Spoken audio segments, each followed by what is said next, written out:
Welcome back. We'll be doing gluten-free sourdough bread. You'll be probably wondering, how the hell am I going to make a sourdough starter that is gluten-free? Well, here's the simple answer. Take your coconut flour. I've been looking up online what would be a good substitute for whole wheat flour. And coconut flour is actually a good substitute because it has a high fiber. And it's actually a really good sturdy flour for stuff like sourdough starter. Initially, I would put 1 cup of flour in a large jar, like a 1 liter jar like this, with 1 packet of yeast and just a couple of tablespoons of sugar and enough water to make it into a fluffy consistency like this. Stir it all together, wait a few hours, and continue to add enough, a couple tablespoons of flour and sugar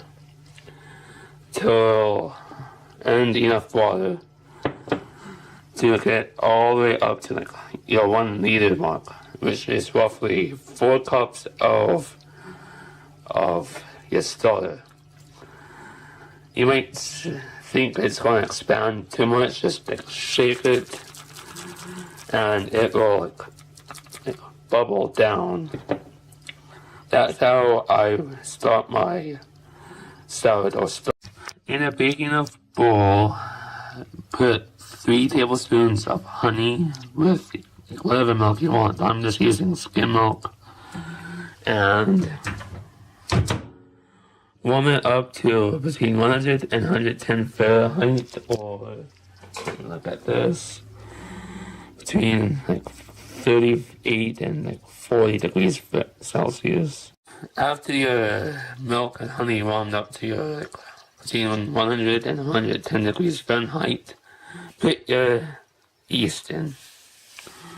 Oh look, it's a yeast infection.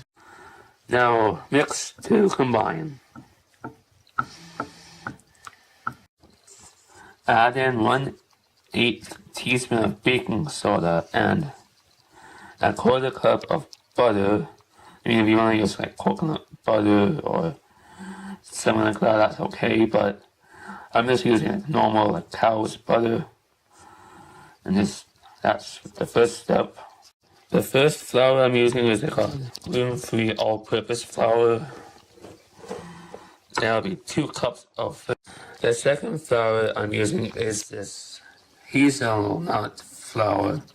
Yes, when you go and look at the price, it's slightly expensive, but it's well worth it, especially in the sourdough bread, as it's really, really good.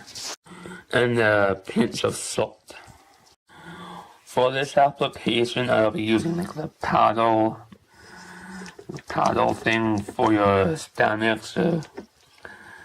Liking this video, that's a paddling. Sharing this video, that's a paddling. Liking The Simpsons, that's a paddling. At first, slow and steady wins the race. And yes, that's what she said last night. After about 15 to 20 minutes, after all of this has been poofed, add this into here. And start to beat it or mix it on slow at first. After your flour and your everything has been mixed, put 1.5 cups of your sourdough starter and start to mix it in slowly. As you can see, I haven't really made this in a while, so I've looked at how many pounds I need. And make sure you take into account when you proof these in the oven before you bake it, that they will expand. So yes, you might be tempted to fill it all the way up. But don't forget, you need to let them proof for at least an hour before you actually can bake them. So you might be, although you might be tempted to fill it all the way up, just remember, it will expand and it will lead to some trouble if you do that. Just to warm up your oven just a little bit, to give your oven a little bit of heat, I would just put your oven on at the very lowest setting for a few minutes, just to warm it up, to let your sourdough proof. You might be wondering, like, why aren't I stretching out the dough and kneading the dough? Well, the gluten-free sourdough breads are a unique beast, as they don't have the gluten to actually beat down and knead the dough in order to get that structural, like sourdough, like crust and bread structure.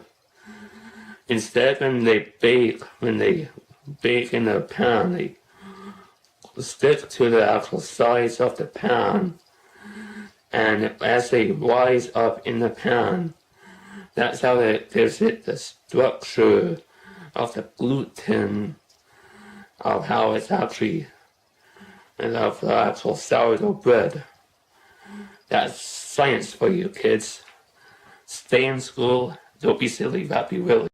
After you put your sourdough bread, give it a good shake for each one, and put your like a baking sheet underneath just in case, and preheat your oven to 375 degrees.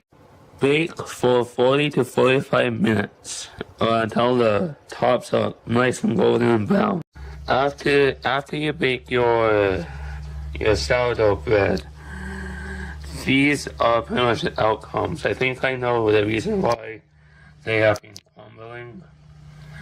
Probably not enough moisture, or I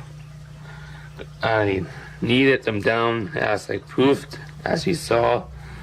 Leave a comment below if you know the answer why.